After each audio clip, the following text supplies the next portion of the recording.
Assalamualaikum warahmatullahi wabarakatuh. Selamat datang di channel kami. Sebelumnya kami sudah menjelaskan beberapa materi seputar ekonomi syariah.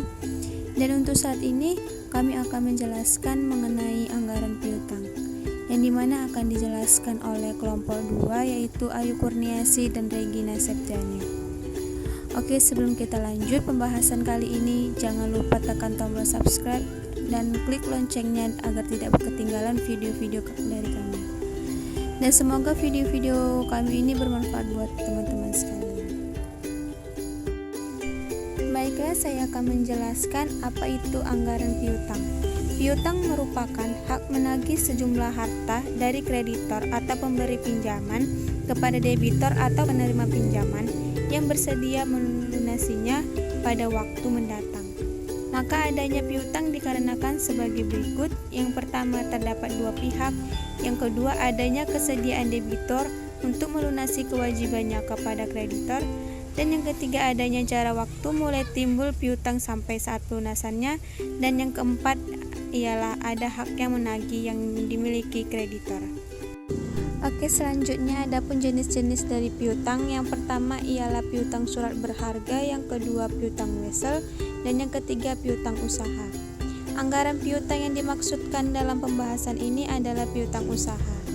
Hal ini bukan berarti jenis piutang lainnya tidak penting untuk dianggarkan, melainkan karena piutang usaha timbul oleh kebijakan perusahaan untuk memperlancar kegiatan penjualan. Adapun manfaat anggaran piutang, yang pertama ialah dapat memperlancar dan omset barang yang dijual, yang kedua meningkatkan kemampuan perusahaan, yang ketiga memperluas pelanggan, dan yang keempat mampu bersaing. Kebijakan pemberian piutang usaha agar perusahaan mampu bersaing dalam menjual produknya. Dalam kebijakan pemberian piutang perlu diperhatikan, yaitu 1. Mengenai batas maksimal piutang yang diberikan untuk berbagai tingkatan debitor, dan yang kedua menentukan jangka waktu kredit. Selanjutnya adapun faktor-faktor yang mempengaruhi anggaran piutang.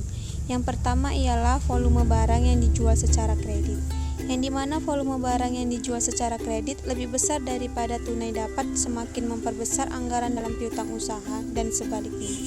Yang kedua ialah standar kredit, yang dimana penentuan standar kredit menentukan besar kecilnya piutang usaha yang tertanam. Semakin lingkar standar kredit yang diberikan, maka semakin besar piutang tertanam dan semakin besar resiko kerugian piutang. Dan yang ketiga ialah jangka waktu kredit. Jangka waktu kredit ini mempengaruhi besar kecilnya piutang usaha yang tertanam. Semakin panjang jangka waktu kredit, maka semakin besar piutang usaha yang tertanam. Kemudian yang keempat ialah pemberian potongan, yang dimana pemberian potongan harga juga dapat mempengaruhi besarnya investasi dalam piutang. Yang kelima ialah pembatasan kredit, yang dimana pembatasan kredit ini dalam arti kuantitatif, yaitu berkenaan dengan batas kredit maksimal yang akan diberikan. Dan yang terakhir ialah kebijakan penagihan piutang, yang dimana kebijakan penagihan piutang mempengaruhi besar kecilnya piutang usaha yang tertanam. Perusahaan dapat menjalankan kebijakan penagihan piutang secara aktif maupun pasif.